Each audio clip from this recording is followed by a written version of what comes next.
నమస్తే. మినీ నవల శీర్షిక కాంతి కిరణం. రచన డాక్టర్ వెళ్లకూరి జయప్రద సోమిరెడ్డి గారు. చదువుతున్నది రాధిక. ఇక కథలోకెడితే, ఆమెనెక్కడో చూసినట్లుంది. ఎక్కడా? ఎదుటి బెర్త్ మీద కూర్చున్న తన మేధస్సు వేగంగా పనిచేయటానికి ఆతృత పడుతోంది. కానీ అతడి జ్ఞాపక శక్తి అతడిని ఓడిస్తోంది. ఎక్కడో చూశాడు. బాగా పరిచయం ఉన్న వ్యక్తి ఆమెతో తనకు కొన్నాళ్లు పరిచయం. అది గాఢ పరిచయం ఉందని సబ్ కాన్షియస్ లెవెల్ చెప్తోంది. కానీ ఆ మ్యాటర్ కాన్షియస్లోకి రావటం లేదు. అది స్పైనల్ కార్డ్ లెవెల్లోనే ఆగిపోతోంది. ఆమె కూడా అతడి వైపే చూస్తోంది. ఆమె ఒడిలో 4 ఏళ్ల బాబు, పక్కన 8 సంవత్సరాల పాప. అమ్మా, మంచినీళ్ళు ఉండు, నాన్నగారు వెళ్ళారుగా, తెస్తారు, తన కూతురుతో చెప్పి మళ్ళీ ఇటే చూడసాగిందామె. అది Madras Hyderabad express, reserved compartment, new. ఆ రోజు అన్యూజువల్గా కొద్ది ఖాళీగా ఉంది. అది 6 బెర్తుల భాగమైతే అందులో 2 ఖాళీగా ఉన్నాయి. ఆమె తన వైపే చూడటంతో అతడు తలవంచుకున్నాడు. ఆమె జ్ఞాపకపు పొరల్లో నుండి అతడితో తన పరిచయం వెలుగులోకి వచ్చింది. కారు బెంగళూరులోకి ఎంటర్ అవ్వగానే భార్య వైపు చూస్తూ అడిగాడు విమల్. చల్లగా హాయిగా ఉంది కదూ ప్రీతి? ఎటో చూస్తూ అంది జాహ్నవి. ఆకాశాన్నంటిన ఈ తురాయి చెట్టు పూలు ఆకు కనిపించకుండా ఎర్రగా ఎంత అందంగా ఉన్నాయో చూడు. కాలి కింద ఉన్న వస్తువుల్ని పక్కకు నెడుతూ అన్నాడు. అనవసరంగా ఇంత ఖర్చు పెట్టి నన్ను ఇక్కడకు తీసుకొస్తున్నావు, ఏటో చూస్తూ అందామె. అవసరం కాబట్టే తీసుకొచ్చాను ప్రీతి. ఏం కాదు. కాకపోవడమేమిటి? అప్పటి చలాకీతనం నీలో మచ్చుకైనా ఉందా? జబ్బు కాకుంటే అలా ఎందుకుంటావు చెప్పు. నాకేం జబ్బు? భర్త పక్కకు జరుగుతూ అంది. నాకు మాత్రం ఏం తెలుసు? మన డాక్టర్ గారు చెప్పబట్టి నేను అలా అనుకున్నాను గాని. పోనీలే ప్రీతి, ఎంత ఖర్చైనా పర్వాలేదు, నేను ఎన్ని రోజులు సెలవు పెట్టినా పర్వాలేదు, నువ్వు మామూలు మనిషివైతే చాలు. ఆమె జీవం లేని కళ్ళల్లో కొద్ది కాంతి. అయితే నేను హాస్పిటల్లో ఉన్నన్ని రోజులు మీరు నా దగ్గరే ఉంటారా? తప్పకుండా అనేసి డ్రైవర్కి కాగితం అందించాడు. నిమ్ హ్యాన్స్ అడ్రస్ అది, అక్కడికి పోని. విశాలమైన గేటు గుండా కారు లోపలికొచ్చి అక్కడ ఆగింది. వద్దంటే విన్నారు కాదు, అడ్జస్ట్ అయిపోనా? ఆమెకు భయంగా ఉంది. ఇక్కడ పిచ్చివాళ్ల మధ్య ఎలా మెలగటం? కానీ ఆమె ఊహించినట్టు ఎలాంటి గందరగోళ వాతావరణం లేదక్కడ.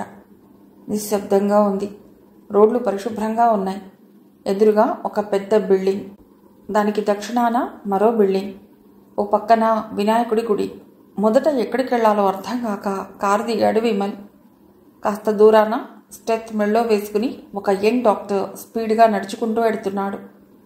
ఇంచుమించు పరుగులాంటి నడకతో అతన్ని చేరుకున్నాడు విమల్. ఎక్స్క్యూజ్ మీ, ఓపీ ఎక్కడో చెప్పగలరా? ఇంగ్లీష్లో అడిగాడు. ఎవరిని కలవాలి మీరు? ఒంటరిగా వచ్చిన అతన్ని తిరిగి ప్రశ్నించాడు డాక్టర్. మురళీకృష్ణ, అతడు ఫస్ట్ ఇయర్ ఎండీ స్టూడెంట్. మా మిసెస్ని చూపించడానికి నెల్లూరు నుండి తీసుకొచ్చాను. చీఫ్ సైక్రియాట్రిస్ట్ని కలిసి సలహా తీసుకోవాలి. వాళ్ళు అడ్మిట్ అవ్వమంటే అడ్మిట్ చేస్తాను. ఓకే, నాతో రండి. ఈరోజు డాక్టర్ పాల్ గారి డే. నేను ఆయన స్టూడెంట్ని. ఈరోజు మా ఓపీ, కానీ పాల్ గారు ఈరోజు సెలవు. నిరాశగా చూశాడు విమల్. పర్వాలేదండి, మేము కేసు హిస్టరీ తీసుకుని అవసరమైతే అడ్మిట్ చేసుకుంటాం. మా చీఫ్ ఏమీ అనరు. ఆయన రేపు వస్తారు. రౌండ్స్లో మిమ్మల్ని పరిచయం చేస్తాను. సంతోషంగా చూశాడు విమల్. మీ మిసెస్ని పిలవండి. వెనక్కు వెళ్ళి జాహ్నవిని పిలుచుకొచ్చాడు విమల్. అంతవరకు తమ కొరకు అక్కడే వెయిట్ చేస్తున్న ఆ యువ డాక్టర్ అంటే ఇష్టం ఏర్పడింది అతడిలో. తల వేలాడేసుకుని విమల్ పక్కన నడిచేస్తున్న తన ఫ్యూచర్ పేషెంట్ వంక ఆసక్తిగా చూసి వాళ్లతో కదిలాడు మురళీకృష్ణ. మీకేం బాగోలేదో చెప్పమ్మా, తెలుగులో అడిగాడు మురళీకృష్ణ విమల్తో ఇంటర్వ్యూ అయ్యాక. అతడిది విజయవాడ. ఇక్కడకు ఆంధ్ర పేషెంట్స్ ఎక్కువగానే వస్తుంటారు. నాకు బాగుంది. మీలో కొంత మార్పు ఉందని మీ హస్బెండ్ చెప్తున్నారు. నాలో మార్పు నాకేం కనిపించడం లేదు. మీరు డల్గా ఉంటున్నారని, ఇదివరకులా ఉండేవారు కారని ఆయన అంటున్నారు. జాహ్నవి మాట్లాడలేదు. మీకు ఈ క్షణంలో ఎలా ఉంది? ఇక్కడి నుండి పారిపోవాలనుంది విసుగ్గా అంది. కారులో భర్తతో వస్తున్నంతసేపు బాగానే ఉంది జాహ్నవికి. కానీ ఈ హాస్పిటల్ వాతావరణం చూడగానే ఆమెకు విసుగ్గా, చిరాగ్గా, కోపంగా ఉంది. ఆమె మనోభావాల్ని గమనించిన మురళీకృష్ణ ఆమెను బయటకు పంపి విమల్తో అన్నాడు. ఆమె ప్రయాణం చేసి వచ్చింది కదా, అలసటగా ఉన్నట్టుంది. ఆమెతో రేపు మాట్లాడతాను. ఇలాంటి కేసెస్ గురించి ఒక్క రోజులో సలహా ఇవ్వలేం. మీరు అడ్మిట్ చేస్తే అబ్జర్వేషన్లో పెట్టుకోవాలి. మీ ఇష్టం, మీరు ఎలా చేస్తే అలా ఫాలో అవుతాను. విమల్ని చూస్తే ముచ్చటేసింది మురళీకృష్ణకు. ఈ 3 నెలలుగా చూస్తున్నాడు. మరీ అల్లరి చేసే పేషెంట్లయితే తప్ప ఇలా నిశ్శబ్దంగా ఉండే పేషెంట్స్ని అడ్మిట్ చేయమంటే ఒక పట్టాన ఒప్పుకోరు హస్బెండ్స్. ఏదో చూసి మందు రాసిచ్చేయమని ప్రాధేయపడతారు. అడ్మిషన్ నోట్ రాసి విమల్ చేతిలో పెట్టాడు డాక్టర్ మురళీకృష్ణ. ఫ్యామిలీ రూమ్కి వెళ్ళండి. అక్కడ రూమ్ నెంబర్ 10 అలాట్ చేశాను మీకు. అక్కడ సోషల్ వర్కర్, నర్స్ ఉంటారు. వాళ్ళు మీకు రూమ్ చూపిస్తారు. లేచి నిల్చున్నాడు విమల్. సారీ, మీరేమీ అనుకోకపోతే ఆ వార్డ్ ఎక్కడుందో? ఈ వార్డ్కి ఉత్తరం వైపున్న బిల్డింగ్ అదే. వెళ్ళగలరా? వెళ్ళగలనన్నట్టు తలూపాడు విమల్. భర్త వెనక విసుగ్గా ఆ వార్డులోకి ఎంటర్ అయింది జాహ్నవి. పెద్ద హాల్లో మూల ఒక టేబుల్, దాని వెనక ఓ కుర్చీ, టేబుల్ మీద ఫ్యాన్, మరోవైపు సోఫా సెట్, ఎడమవైపు అద్దాలతో పెద్ద హాల్. కుడివైపు చూశాడు. మధ్యలో లాన్ చుట్టూ వరండా నానుకుని గదులు. లాన్లో 2-3 జంటలు తప్ప కాంపౌండర్లు కానీ నర్సులు కానీ కనిపించలేదు. ఆ వరండా చుట్టుకుని కుడివైపు తిరిగారిద్దరు. అక్కడ వరుసగా వంటగదులున్నాయి. మరలా వెనక్కు వచ్చారు. ఎదురుగా చిన్న ఆఫీస్ రూమ్ కనిపించింది. తలుపు మీద ట్యాప్ చేశాడు విమల్. ప్లీజ్ కమెన్. జాహ్నవి లోపలికెళ్ళలేదు.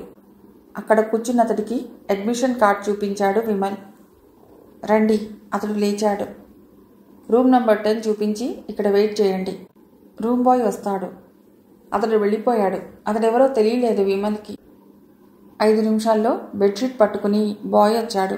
రూమ్ శుభ్రం చేసి బెడ్షీట్ వేసి లోపలికెళ్ళమన్నట్లు చూసి వెళ్ళబోయాడు. ఇక్కడికొచ్చాక చిత్రంగా జాహ్నవిలో కొంత ప్రశాంతత ఏర్పడింది. ఇక్కడ బాగుందా ప్రీతి? బాగుందన్నట్టు చూసిందామె. దా లోపలికి పోదాం. భార్య భుజం మీద చెయ్యి వేసి లోపలికి తీసుకెళ్ళి పడక మీద పడుకోబెట్టి సామాన్ తెస్తాను, ఇక్కడే ఉండు అన్నాడు. నేను వస్తాను. వద్దులే. క్షణంలో ఆమె మనసులో చీకటి. బిలబిలమంటూ ఆ రూంలోకి వచ్చిన జనాన్ని చూసి ఉలిక్కిపడి లేచింది జాహ్నవి. విమల్ బాత్రూంలో ఉన్నాడు. డాక్టర్ పాల్, ఆయన వెనుక assistants, social worker mister Subrahmanyam, post graduates. బాత్రూంలో నుండి బయటికి వచ్చి అందరికంటే వయస్సులో పెద్దగా ఉన్న డాక్టర్ పాల్ గారికి విష్ చేసి తర్వాత మిగతా వాళ్ళకి విష్ చేశాడు విమల్. డాక్టర్ మురళీకృష్ణ ముందుకొచ్చాడు. సార్, ఈమెనే నేను నిన్ను అడ్మిట్ చేసింది, మిసెస్ జాహ్నవి, ఆంధ్ర. ఆమె హస్బెండ్ మిస్టర్ ఆగాడు. విమల్ చెప్పాడు విమల్. హిస్టరీ తీసుకున్నారా? నిన్న ఆమె హిస్టరీ ఇవ్వటానికి అంగీకరించలేదు. ఈరోజు తీసుకుంటాను చిన్నగా అన్నాడు. ఓకే, ముందుకు కదిలాడు డాక్టర్ పాల్. ఏమ్మా, ఇక్కడ బాగుందా నీకు? బాగుందన్నట్టు తలోపిందామె. ఇక్కడ మీకు ఎలాంటి అభ్యంతరాలు లేవు. మీరు పేషెంట్లని అనుకోనక్కర్లేదు. ఇది ఫ్యామిలీ వార్డ్, అంటే మనమందరం ఫ్యామిలీ మెంబర్స్. మీ మనసులో ఏముందో అంతా మీ డాక్టర్కి చెప్పండి, సరేనా? వచ్చి రాని తెలుగులో జాహ్నవితో మాట్లాడి వెళ్ళిపోయాడు. చెప్పండి, మీ మనసులో అసంతృప్తి ఏమిటో చెప్తే మేమేమన్నా చేయగలం. డాక్టర్ మురళీకృష్ణ 6వసారి ఓపిగ్గా అడిగాడు జాహ్నవిని. అనాచ్ఛాదితమైన పెద్ద టేబుల్ ముందు చెక్క కుర్చీలో మురళీకృష్ణ ఎదురుగా కూర్చున్న జాహ్నవి అసహనంగా కదిలింది. చెప్పండి ప్లీజ్. నాకు బాగానే ఉంది. ఆమె మొండిగా మౌనంగా ఉండిపోయింది. మీకు బాగుంటే ఇక్కడికి రారు. ప్లీజ్ చెప్పండి. కాస్త ముందుకు వంగాడు డాక్టర్ మురళీకృష్ణ. అతను పోస్ట్ గ్రాడ్యుయేట్ చేయటానికి ఇక్కడికి వచ్చిన స్టూడెంటే అయినా అతడిలో ఉత్సాహం, జిజ్ఞాస, పట్టుదల జాస్తి.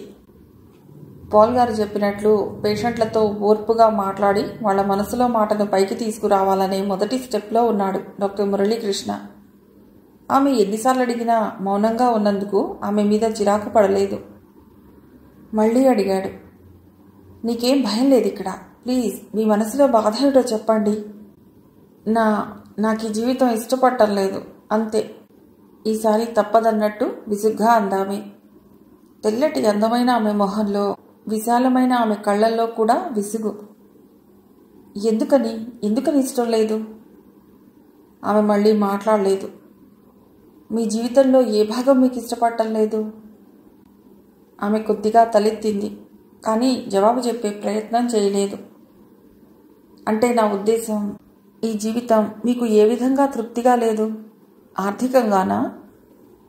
ఆమె కళ్ళెత్తి చూసింది. ఆ కళ్ళల్లో కళలేదు.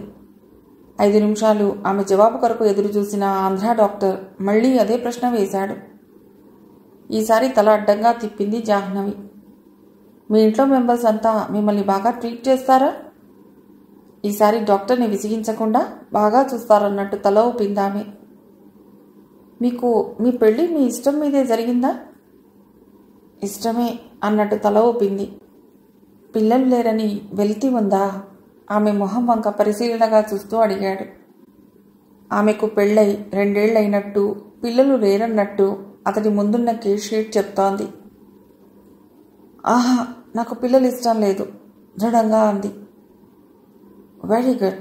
మరి చెప్పండి, ఈ జీవితం మీకు ఎందుకు ఇష్టపడటం లేదు? ఇంకా చదువుకోవాలని కానీ, ఉద్యోగం చేయాలని కానీ ఏవైనా కోరికలున్నాయా? ఏదో చెప్పబోయింది ఆమె. బిగుసుకుపోయిన ఆమె పెదాలు విడివడలేదు. May coming sir? ప్లీజ్. తెల్లటి యూనిఫామ్లో ఉన్న నర్స్ తలుపు తోసుకుని లోపలికొచ్చి ఎవరిదో కేస్ షీట్ తీసుకుని మళ్ళీ తలుపు ముందుకు లాక్కుని వెళ్ళిపోయింది. ప్లీజ్ చెప్పండి. అలాంటి కోరికలేం లేవు. నాకు ఈ జీవితం వద్దు. నాకు 2 ఏళ్ల క్రితం జీవితం కావాలి. హఠాత్తుగా ఆవేశంగా అంది జాహ్నవి. డాక్టర్ మురళీకృష్ణ కళ్ళు మెరిశాయి. ఆరిపోతున్న అతడి ఆశ ప్రాణం పోసుకుంది. అతడి కళ్ళు ఆమెకు సరిగ్గా 2 ఏళ్ల క్రితమే ఆమెకు పెళ్ళైన వైనని చెప్పే కేస్ షీట్లో ఆ లైన్ మీద నిలిచిపోయాయి. అలా ఆవేశంగా అన్న ఆమె తర్వాత కిటికీ అవతల కొద్దిగా పరుచుకున్న వెన్నెల్లోకి చూస్తూ ఉండిపోయింది. ఆ కళ్ళల్లో జీవం లేదు. అసలు అవి ఆ వెన్నెలను గుర్తిస్తున్నట్టు కూడా లేవు. ఆ జూనియర్ డాక్టర్ గబగబా లెక్కలు పట్టాడు, ఆలోచించాడు. జాహ్నవి పిలిచాడు. ఆమె కళ్ళు కొద్దిగా తిప్పి నిరాసక్తంగా చూసింది. ఆ విశాలమైన కళ్ళల్లో ఎంత వైరాగ్యం, ఎంత దిగులు. అయితే మీకు మీ భర్త ఇష్టం లేదు, అవునా? అబద్ధం చెప్పొద్దు. నో, నాకు విమల్ అంటే చాలా ఇష్టం. వెంటనే క్షణం కూడా ఆలస్యం చేయకుండా అరిచినట్టుగా అందామె. నో, మీకు ఈ పెళ్లి ఇష్టం లేదు. ఆమె ముఖ కవళికల వంక చూస్తూ అన్నాడు మురళీకృష్ణ. అతడికి ఆమె బాధ ఏంటో మొదట అర్థం కావాలి. అది తెలిస్తే గాని ఆమెకు అక్కడ డాక్టర్లు ఎవరూ సహాయం చేయలేరు. ఆమెకు శారీరక వ్యాధి లేదు, అది మానసిక వ్యాధి. చాలామంది ఆడపిల్లలు ఇష్టం లేని పెళ్లి చేసుకుని మనస్సులో అసంతృప్తిని ఈదుతూ భర్త అంటే తమకు చాలా ఇష్టం ఉన్నట్టు ప్రవర్తించి ఇలాంటి జబ్బులు కొనుక్కుంటారు. ఆమె అతడి వైపు చాలా కోపంగా చూసింది. చటుక్కున లేచి నిల్చుంది. అతడు తగ్గాడు. ప్లీజ్ జాహ్నవి, కూర్చోండి ప్లీజ్. హఠాత్తుగా చాలా నీరసం వచ్చిందాన్లా కుప్పలా మళ్ళీ అదే కుర్చీలో కూలబడిందామె. పోనివ్వండి, ఏమైనా కబుర్లు చెప్పండి. ఏముంటాయి మీతో కబుర్లు అన్నట్టుగా మౌనంగా కూర్చుందామె. ఈ ఫ్యామిలీ వార్డ్ మీకు నచ్చిందా? ఆమె తలూపింది. ఆ తలూపడంలో అది నచ్చిందో లేదో అతడికి బోధపడలేదు. అతడికి అసలు ఆ ప్రశ్నకు జవాబు అవసరం లేదు. ఏ పేషెంట్కు ఆసుపత్రి నచ్చదు. భోంచేశారా? లేదా? చాలా పొద్దుపోయింది, వెళ్ళండి, భోంచేయండి. ఆమె లేచింది. అతడు లేచి నిల్చున్నాడు. ఆమె నీరసంగా అడుగులు వేస్తూ వాకిటి దాకా వెళ్ళటానికి 2 నిమిషాలు పట్టింది. ఆమె వెడుతున్న ఆ 2 నిమిషాలు ఆమె వైపే చూస్తూ ఆలోచిస్తున్నాడు డాక్టర్ మురళీకృష్ణ. ఈమెలో ఎందుకు అసంతృప్తి? అవసరాలకు సరదాలకు మించిన డబ్బు, ప్రేమగా చూసుకునే భర్త, సంఘంలో గౌరవం, ఆమె కొరకు పాకులాడే తల్లి, తండ్రి, భర్త, చెల్లెళ్ళు, ఎంతోమంది ప్రేమ. అయినా ఆమెలో అసంతృప్తి. ఓ మనసా, నువ్వెంత చిత్రాతి చిత్రమైన దానివి. నవ్వుకుంటూ క్వార్టర్స్కి వెళ్ళాడు. తలుపు ముయ్యబోతూ పక్కన చప్పుడైతే అటు తిరిగాడు. విమల్ పొడవైన ఆ కారిడార్లో ఆతృతగా నడిచొస్తున్నాడు. తలుపుకు తాళం వేయబోతున్న అతడి చేతులు ఆగిపోయాయి. తగిలించిన లాక్ తీసి, బోల్ట్ తీసి, తలుపులు బార్లా తెరిచి, తన అడుగు లోపలికి వేసి వెనక్కు తిరిగి జాహ్నవి భర్త విమల్ వైపు చూసి, రండి అన్నాడు. సారీ, మీకు మీల్స్కి టైం అయింది, మెస్ క్లోజ్ చేస్తారేమో అంటూనే లోపలికి వచ్చాడు విమల్. అతడికి చాలా ఆతృతగా ఉంది. ఎప్పుడు సెలయేర్లా గలగలా ఉరికే భార్యలో హఠాత్తుగా వచ్చిన ఈ మార్పు, నిరాసక్తత, స్తబ్దత అతడిని కలవరపెడుతోంది. ఎప్పుడూ ఆప్యాయంగా దగ్గర చేరే ఆమె ప్రవర్తనలో మార్పుకు అర్థం ఆమె చేత చెప్పించుకోలేక ఓడిపోయి ఫ్యామిలీ డాక్టర్ సలహా మీద బెంగళూరులో all India institute of health సహాయాన్ని ఆశ్రయించాడు. తన భార్యను ఇక్కడ చేర్చి అప్పుడే 3 రోజులైపోయింది. అతడికదే 3 యుగాల్లా ఉన్నాయి. ఏం చెప్పింది? తీరా కుర్చీలో కూర్చోకుండానే అడిగాడు. డాక్టర్ మురళీకృష్ణ ఓపిగ్గా తామిద్దరి మధ్య జరిగిందంతా అతడికి చెప్పాడు. ఆ సుదీర్ఘమైన సంభాషణలో ఆమె ఆంతర్యం, సైక్రియాట్రీలో మొదటి మెట్టు మీదున్న ఆ డాక్టర్కి, ఆమెతో 3 ఏళ్ల పరిచయం ఉన్న విమల్కి కూడా బోధపడలేదు. ఇదివరకు ఎన్నోసార్లు అడిగిన ప్రశ్ననే మళ్ళీ ఆమెకు మీరంటే ఇష్టమే కదూ అడిగాడు మురళీకృష్ణ. చాలా, చెప్పలేనంత. మీ నమ్మకం మిమ్మల్ని మోసం చేయదు కదా? No, never doctor. ఆమెకు నేనంటే ఇష్టం, ప్రాణం కూడా. ఎప్పుడూ ఇలా డల్గా ఉండేదా? లేదు లేదు, జాహ్నవి చాలా అల్లరిది. ఇప్పుడు ఇలా ఆమెను చూడాలంటే చాలా వరీడ్గా ఉంది డాక్టర్. ఆమెలో ఈ మార్పు ఎప్పటి నుండి? క్షణం ఆలోచించాడు అతడు. ఈ మధ్యనే నేను గమనించాను. ఆలోచిస్తే పెళ్ళైన 6 నెలల తర్వాత నుండి ఆమె కొద్ది కొద్దిగా మారిందనిపిస్తోంది. అలా ఎందుకుందో మీరు అడగలేరా? మొదట్లో నేను ఆమెలో మార్పు గమనించలేదు. గమనించినా ఈ 6 నెలల్లో అడిగినా జవాబు చెప్పేది కాదు. డాక్టర్ మురళీకృష్ణ ఆలోచిస్తూ ఉండిపోయాడు. సారీ, మిమ్మల్ని రిటైన్ చేశాను. మీరు వెళ్ళండి డాక్టర్, మెస్ క్లోజ్ చేస్తారేమో అని నిరాశగా లేచాడు విమల్. పర్వాలేదు అంటూ లేచి బయలుదేరాడు మురళీకృష్ణ. ప్రస్తుతం అతడి పూర్తి జీవితం రోగుల చుట్టూ అల్లుకునుంది. దాని నుండి అతడు డీవియేట్ అవ్వటానికి అతడికి ఇంకా పెళ్లి కాలేదు. ఏమంటోంది మీ రూమ్ నెంబర్ 10 పేషెంట్ అని అడిగాడు డాక్టర్ పాల్. ఇలా తక్కువ మాట్లాడి పేషెంట్ల చేత చాలా ఎక్కువ మాట్లాడించగల నేర్పు అతడి స్వంతం. ఏమీ చెప్పడం లేదు సార్. ఏమీ చెప్పడం లేదా? ఏమీ అంటే ఈ జీవితం మట్టుకు వద్దంటుంది. 2 ఏళ్ల క్రితం జీవితం కావాలంటోంది. డాక్టర్ పాల్ ఆలోచనలో పడ్డాడు. అయితే చెప్పకపోవడమేం, చాలా చెప్పింది ఆమె అని మురళీకృష్ణ భుజం తట్టి, సీ మై బాయ్, ఇక్కడ మనం డాక్టర్లలో ప్రశ్నలేస్తే లాభం లేదు. మొదట నువ్వు ఆమెకు స్నేహితుడిగా మారు. ఆమెను నీ కాన్ఫిడెన్స్లోకి తీసుకో. ఆ తర్వాత ఆమె అన్నీ చెప్తుంది. తన చీఫ్ వెళ్ళిపోయాక కొద్ది క్షణాలు అక్కడే నిల్చుని ఆ తర్వాత ఆ హాల్ నుండి వరండాలోకి వచ్చాడు డాక్టర్ మురళీకృష్ణ. అతడు ఇటీవలే ఆ వార్డులోకి పోస్ట్ చేయబడ్డాడు. అతడికి ఆ వాతావరణం ఎందుకో చాలా నచ్చుతుంది. అసంతృప్తి వంటి మానసిక వ్యాధులతోనూ, తాగుడు, డ్రగ్ అడిక్షన్తోనూ వచ్చిన వాళ్లను ఆ వార్డులో అడ్మిట్ చేస్తారు. హాస్పిటల్లో రూమ్లో ఉన్నట్లుగాక హోమ్లీగా ఉంటుంది. పైగా అక్కడ పేషెంట్లకు ఎలాంటి రిస్ట్రిక్షన్స్ లేవు. వాళ్ళు ఎక్కడికైనా తిరిగి రావచ్చు. అక్కడికొచ్చిన పేషెంట్ల తాలూకు వాళ్ళు చిత్రంగా చప్పున ఇట్టే స్నేహితులైపోతారు. హలో. ఆమె వెనక్కి తిరిగి చూసింది. ఏమిటి వంట ఈరోజు? ఆమె చిరునవ్వు నవ్వింది. మీకు వంటొచ్చా? నా వంట రుచి చూడటానికి ఈరోజు మాతో సరదాగా భోంచేయకూడదు డాక్టర్? ఆమె ఆహ్వానం అతడిని ఆనందపరిచింది. నిన్న ఉన్న డల్నెస్ ఈరోజు లేదా ఆమెలో. థ్యాంక్ యూ, తప్పకుండా భోంచేస్తాను. ఇంకా 8 కాలేదు. రండి, బయట లాన్లో కాసేపు కూర్చుని తర్వాత భోజనం చేద్దాం. అలాగే, ఆయన్ని కూడా పిలుస్తానుండండి. నేను పిలిచాను, ఆయనకు తలనొప్పిగా ఉందిట, రానన్నారు. ఆమె పక్కనే నడుస్తూ అన్నాడు మురళీకృష్ణ. అలాగా, ఇప్పుడు బాగానే ఉన్నారే, ఆయన్ని ఒంటరిగా వదిలి రాలేను. డాక్టర్ చిక్కుల్లో పడ్డాడు. ఇప్పుడే విమల్ని ఇంటర్వ్యూ చేసి జాహ్నవితో పర్సనల్ ఇంటర్వ్యూకి పర్మిషన్ తీసుకుని వస్తున్నాడు. వస్తాను డాక్టర్, భోజనం టైంకి పిలుస్తాను. ఎక్కడికో వెళ్ళకండే. నీరసంగా నిలబడిపోయాడు డాక్టర్ మురళీకృష్ణ. 5 నిమిషాల తర్వాత మరో ట్రైల్ వెయ్యను రూమ్ నంబర్ 10లో ఎంటర్ అయ్యాడు. తల్లొప్ప అంతగా ఏమీ లేదు, పద బయట వెన్నెల్లో కూర్చుందాం అని బెడ్ మీద నుండి లేస్తున్నాడు విమల్. ఆ హాస్పిటల్ రూమ్లో ప్రతి రోగికి కాస్త విశాలమైన బెడ్ ఒక్కటే ఉంటుంది. దాని మీద భార్యాభర్తలిద్దరూ సర్దుకుని పడుకోవచ్చు. ఈ విషయంలో మిగతా హాస్పిటల్స్లో లాగా ఒబ్జెక్షన్స్ లేవు. హలో డాక్టర్ గారు, మీరా? రండి రండి, మీకేం వర్క్ లేకపోతే అలా బయట కూర్చుందాం. తనని ఎంతో క్యాజువల్గా ఆహ్వానిస్తున్నట్టు అంటున్న అందమైన యువకుడి వంక అప్రిషియేటింగ్గా చూశాడు మురళీకృష్ణ. ఈ కేసులో అతనికి ఇంత ఇంట్రెస్ట్ కలగటానికి మొదటి కారణం వాళ్ళిద్దరి మధ్య ఉన్న ప్రేమకు అతడు ముగ్ధుడు కావటమే. మామూలుగా ఆ ఫ్యామిలీ వార్డులో ఉన్న భార్యాభర్తల మధ్య కీచులాటలు, ఏడుపులు, అరుపులు ఉంటాయి. అలాంటివేమీ లేని జంట ఇది.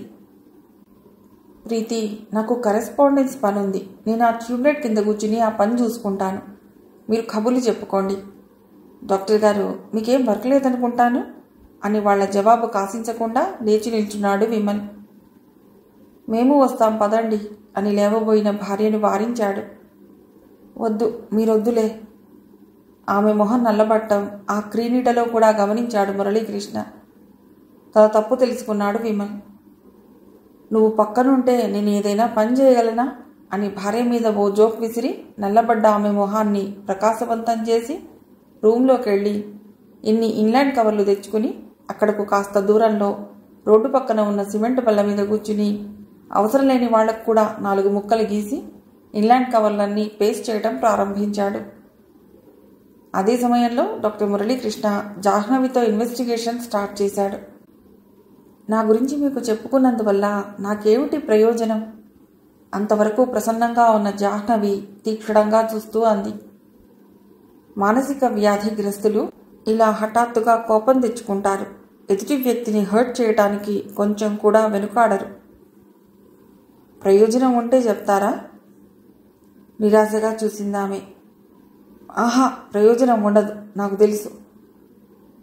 ప్రయోజనం ఉంటుందో లేదో ఆలోచించవలసింది నేను జాహ్నవి. మీకు నేను ప్రామిస్ చేస్తున్నాను. ప్లీజ్, మీ ప్రాబ్లం ఏమిటో చెప్పండి. అది ఎంత గడ్డు సమస్య అయినా సరే నేను మీకు పరిష్కరించి పెడతాను. ప్రామిస్. ఇది సమస్య కాదు డాక్టర్. నేను కోరుకునేది నేను పొందలేననేది పచ్చి నిజం. మీరు పొందగలరు, నేను మాటిస్తున్నాను. చెప్పండి. ఆమె అలా నిరాశపడే కొద్దీ ఆ డాక్టర్లో కూడా ఆమె పట్ల కొంత జాలి, కార్యదీక్షలో ఇంకాస్త పట్టుదల. నిజం? ప్రామిస్? ప్రామిస్. ఆమె 5 నిమిషాలు మాట్లాడలేదు. ఓకే, చెప్తాను. కానీ డాక్టర్, కాలక్షేపానికి కాదు. నాకు మీరేదైనా చెప్పగలగాలి. అందుకే కదా మేమున్నది. అతడు నవ్వాడు. నో డాక్టర్, నేను పేషెంట్ని కాదు. అలా మీరు మాత్రలతో సహాయం చేస్తానంటే నేనేమీ చెప్పను. చెప్పడం 100% వృధా. డాక్టర్ మురళీకృష్ణ నవ్వాపేశాడు. టాబ్లెట్ల ద్వారా కాదు జాహ్నవి. మీకెలా ఉంటే మనసుకు బాగుంటుందో చెప్తే మీ ఇంటి పరిస్థితులు అలా మారేలా నేను చేస్తాను. మీకెలా వీలవుతుంది? ఎదురు ప్రశ్న వేసింది. ఎందుకు వీలవ్వదు? మా ఆయన్ని మీరెలా మార్చగలరు? అనుకోకుండా తన దారిలోకి వస్తున్న పేషెంట్ని చూసి ఆనందించాడు డాక్టర్ మురళీకృష్ణ. విమల్లో ఏం లోపం ఉంది జాహ్నవి? ఆయన నన్ను చూసుకోవటంలో లోపం ఉందని ఎవరన్నారు? కాస్త చిరాగ్గా మొహం పెట్టి అంది. ఎలా మాట్లాడినా తప్పుగా ఉంది జాహ్నవి దగ్గర. అందుకే శాంతంగా అడిగాడు. విమల్ మిమ్మల్ని ఎంతో అపురూపంగా చూసుకుంటున్నారు. ఆ విషయం మీరు ఈ హాస్పిటల్కి వచ్చినప్పటి నుండి చూస్తూనే ఉన్నాను. ఇప్పుడేం చూశారు డాక్టర్ గారు? ఆ రోజులు ఎంత బాగుండేవి. నా కోసం విమల్ ఎంత తపన పడేవాడని జాహ్నవి డాక్టర్ మురళీకృష్ణకు చెప్తోంది. తను విమల్ ప్రేమించుకున్న రోజుల్లోకి మెల్లిగా వెళ్ళిపోతోంది.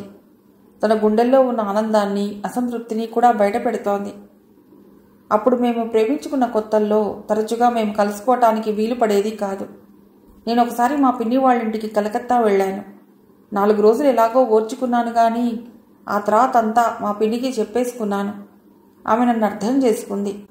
ఆ రాత్రే గుబులు మళ్ళీ ఆయనకు నో డిలే కాల్ చేశాను. నా అదృష్టం విమల్ ఇంట్లోనే ఉన్నాడు, ఆమె పరవశంగా చెప్తోంది. ఆమె కళ్ళల్లోకి ఓ కాంతిరేఖ వెన్నెట్లో నుండి జారిపడినట్లయింది. తర్వాత కాస్త ముందుకు వంగి అడిగాడు డాక్టర్ మురళీకృష్ణ. ఫోన్లో 2 నిమిషాలు మాట్లాడాక సరదాకి నిన్ను చూడాలనుంది, రాకూడదు అన్నాను. అంతే. వెంటనే కాల్ నన్ను ఎక్స్టెండ్ చేయమని పెన్ కాగితం తెచ్చుకుని నా అడ్రస్ రాసుకుని మరో కొన్ని గంటల్లో నా దగ్గరకు వచ్చేశాడు. మురళీకృష్ణ ఆమె కళ్ళల్లో కదలాడే కాంతి వంక చూస్తూ వింటున్నాడు. మీకు తెలుసా డాక్టర్ గారు, విమల్కి 4 రోజుల్లో AG MSc final exams start అవుతున్నాయి.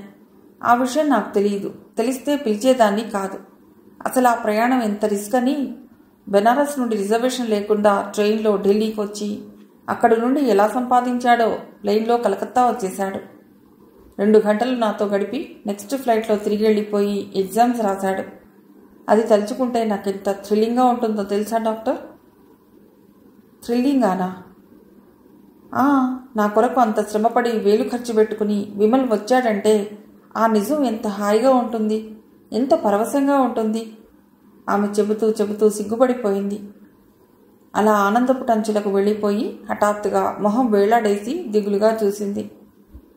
కానీ ఇప్పుడు మీరు చూశారుగా, నేను ఆయన పక్కన కూర్చుంటే ఏం, జాబులు రాసుకోవటానికే వద్దనేశాడు. ఆమె కంఠంలో విపరీతమైన అసంతృప్తి. డాక్టర్ మురళీకృష్ణ మాట్లాడలేదు. అతని ఈరోజు ఆమెకు కీచి వదిలేదలుచుకున్నాడు. అసలు ఆ రోజుల్లో అయితే గంటలు గంటలు మా మధ్య ఎలా దొరికిపోయేవో నాకు తెలిసేదే లేదు. పెళ్ళైతే నిన్ను క్షణం కూడా వదలను అనేవాడు. కానీ ఇప్పుడు ఆయనకు నాకంటే ఆయన వర్కే ఎక్కువ. ఇప్పుడు మీతో సరిగ్గా మాట్లాడతారా? ఆమె వైపే నిశితంగా చూస్తూ అడిగాడతడు. అంతకుముందే విమల్తో జరిగిన ఇంటర్వ్యూలో ఈ ప్రశ్నలన్నింటికీ జవాబులు పొందున్నాడు. మాట్లాడతారు. 2-3 గంటలు మాట్లాడాక నిద్ర వస్తుంది, పడుకో, తలనొప్పి వస్తుంది నిద్ర లేకపోతే అంటారు. నీరసంగా దిగులుగా అంది జాహ్నవి. చల్లటి గాలితెర వాళ్ల మీదుగా ప్రయాణం చేసి వెళ్ళింది. కొబ్బరి చెట్ల ఆకుల సందుల్లో నుండి వెన్నెల వికిరణం చెంది వాళ్ళని తాకుతోంది. పెళ్ళైన కొత్తల్లో అయితే మా కబుర్లతో తెల్లవారిందే తెలిసేది కాదు. అప్పుడంతా వచ్చింది ఆ తలనొప్పి, అదో సాకు కాకపోతే మళ్ళీ తనే విరక్తిగా అంది. మీరిద్దరూ కలిసి సరదాగా సినిమాకి వెడుతుంటారా? పెళ్ళైన కొత్తల్లో కంటే ఇప్పుడు ఎక్కువ చూస్తున్నాం అని ఆగి, ఆ సినిమాల్లో హీరోలు హీరోయిన్ల కళ్ళల్లోకి ఎంత ఆరాధనగా చూస్తారని. ఆయన నా కళ్ళల్లోకి అలా ఆరాధనగా ఎందుకు చూడరు డాక్టర్ గారు? ఆ ప్రశ్న ఆమె మనోబలహీనతను స్పష్టం చేస్తోంది. ఆ ప్రశ్నకు జవాబు ఆమె ఎంతో బలంగా కోరుకుంటోంది. మీ వారిని అడక్కపోయారా?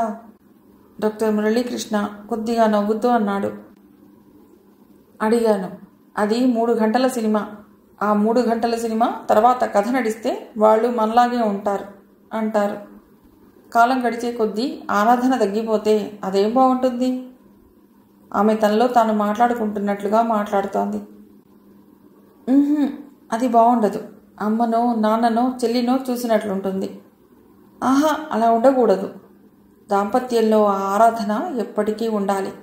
ఆ ఆకర్షణ ఎప్పటికీ ఉండాలి. లేకపోతే చప్పగా జీవం లేకుండా. నా వల్ల కాదు. నిశ్శబ్దంగా అతడి చెవులు 2 ఆమె కంఠంలో నుండి వచ్చే శబ్దాన్ని కీన్గా వింటున్నాయి. ఆమె కళ్ళల్లో కదలాడిన కన్నీళ్లకు అతడు కాస్త చెలించి సర్దుకున్నాడు. 6 నెలల క్రితం మా చెల్లిని పెళ్లికి వెళ్ళాం. విమల్ పెళ్లికి అటెండ్ అయి వెళ్ళిపోయారు. నన్ను కూడా తీసుకువెళ్ళండి అంటే బాగుండదు, మీ చెల్లెలి పెళ్లికి 4 రోజులైనా ఉండకపోతే అని నన్ను వదిలేసి వెళ్ళిపోయాడు. అలా చెప్పి మళ్ళా జాహ్నవి మురళీకృష్ణను అడిగింది. ఎందుకు బాగుండదు చెప్పండి, నేను ఆయన్ని వదిలి ఉండలేను, ఆయనతో వెళతాను. ఎందుకు బాగుండదని? పోనీ మీరైనా ఆఫీస్కి సెలవు పెట్టండి అంటే సెలవులంతా ఇలా వృధా చేసుకుంటే ఎలా ప్రీతి?